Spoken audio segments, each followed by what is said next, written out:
Hello guys and welcome to Mark's Shrimp Tanks. If you are new to the channel and want to learn more about shrimp, hit that subscribe button down here and bell notification over here so you don't miss anything, okay? Today is shrimp versus, and today it's going to be shrimp versus Paprika. Okay, this is going to be the Master Chef edition of shrimp versus, and every time I say something guys I want you to say, yes chef, okay? That's a reference to Master Chef. Any of you guys ever watched that show, then you know what the H I am talking about. So here we go. This is a paprika. This is a California red bell paprika, I do believe. Other names for it are the red bell pepper, I think. There's going to be two ways I'm going to do this, right? Today I want to see what way the shrimp prefer to eat it. Do they like it slightly cooked or do they like it raw? Now I know I prefer to eat this raw because it tastes super sweet. It's also a good idea when you have paprika. It's also a good idea if you know the age basically, because a fresh paprika will taste sweet, an older one will taste kind of bittery. I hope I don't muddle my words too much today. Blah blah blah blah blah. So let's get right into this. I think we're going to cut this in little segments. Like so. This is going to be really thin segments, I think, because shrimp don't eat much. Alright, so here we go. Here we have our one slice, and we're going to separate this into a couple of different bits. Just let me chop this up a little bit. You have to say yes Marco there, by the way. Yes Marco. Yes chef. Right, and what we're going to do is, see the way I'm pushing it off. I've watched Master Chef countless times. My wife is like a Master Chef addict. So I'm going to use half of this. We're going to put in boiling water for a minute, just to soften up a little bit, and we're going to see what one they actually prefer, okay? So let's put some of this into here. Some boiling water. This water has just boiled. Yes, chef.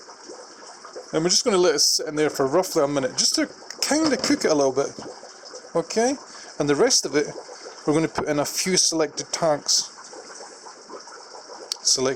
And most of the tanks. I fed my shrimp yesterday, so not all of the tanks are going to get something. Guys, what's also very important when you do this is, no matter what fruit you use, you must thoroughly wash the skin like this, right? Get your fingers right into it, wash it really good, run under the tap, wash it, because if this has ever been sprayed with pesticides, which it probably has, 70% of the pesticides basically stay on top of the skin, right? So you want to get as much of that off as possible before it goes anywhere near your shrimp tank, okay?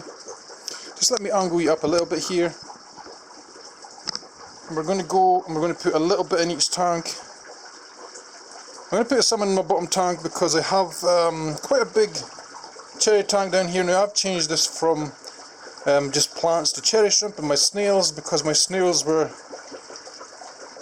basically overtaking that little tub that they used to be in. Let's get it into some of the tanks up here as well.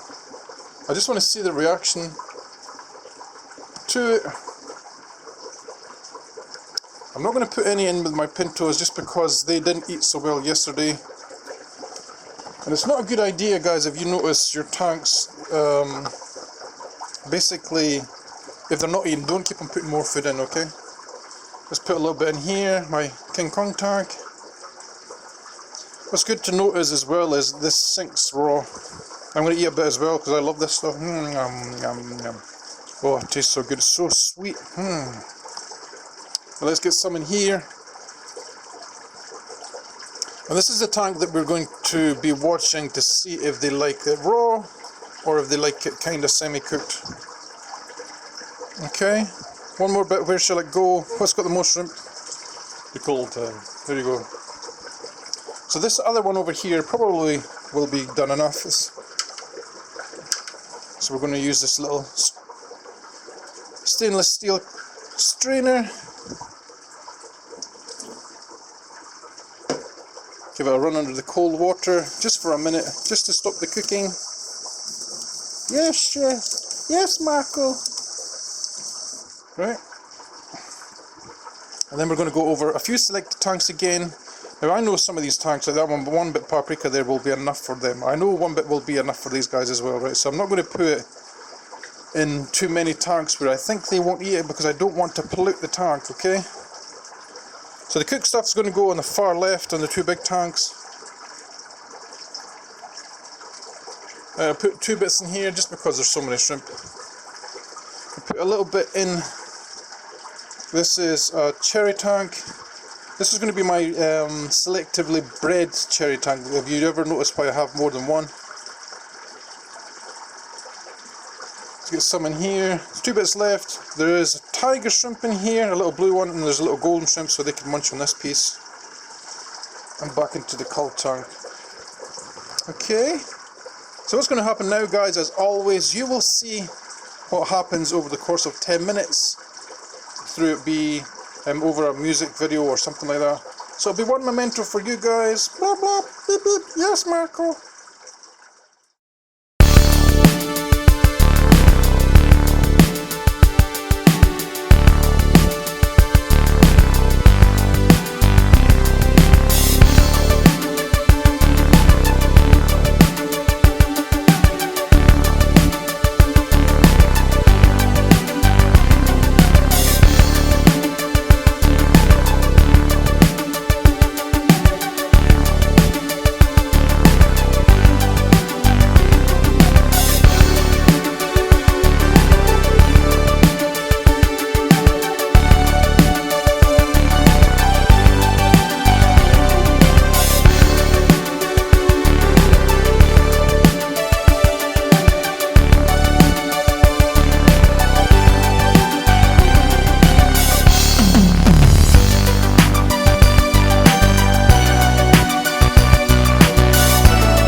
Welcome back, guys. Let's have a little look and see what the results were after 10 minutes. Let's see what happened. Well, that was a little bit unexpected. You actually see that one there leaving the paprika. I came through a minute or two ago and most of them were on it, so I think that's the kind of reaction where you put anything in the tank, they will all jump on it in the beginning. Let's have a look at the pinto tank. Interesting, nothing on this one either. And these gorgeous shrimp. Let me see if I can fix that sway by holding the camera with 2 hands. There you go. This tank is doing really, really good. You're in macro mode, so I'm not really going to be able to show you more than anything close up. Let's check the top tank where my King Kongs are. Let's see, did they eat it? Oh well, that's not so promising either. Let's have a look in some of the other tanks. Let's start in the bottom ones. There's only 2 shrimp in this one, so this is not to be unexpected for here. It's not looking very good so far for paprika.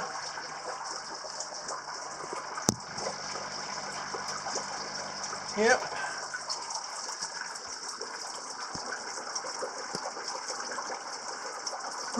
This was the half-cooked portion over here. This was the cooked part over here. You can't see, unfortunately. Let's go to the top because this is often the most ravenous tank up here. Interesting. Nothing really happening either. The size of this female on this one here. Let's see, I'll just try and straighten the camera up a little bit, see if it gives you a better picture. because with the bow front tank it is often very hard for me to focus. It is just out of focus no more. Come on, there you go. There's 3 parts in here. So, conclusion time is, I would say it is not a huge hit with the shrimp, but I would still use it because any fresh fruit that you can put into a shrimp tank that is safe will be very, very beneficial for them, because fresh fruit contains a lot of fresh vitamins, which is really important for shrimp. It's important for us as well. So what do you think, guys? Yes or no? I would still keep on using this. Let me know what you guys think in the comment section below. Also, guys, would you use this in your tanks? As an example, what else would you like to see on shrimp versus? Thank you guys for watching. I'll catch you all in the next one. Happy shrimping game, guys. Love you. Have you ever focused? Love you.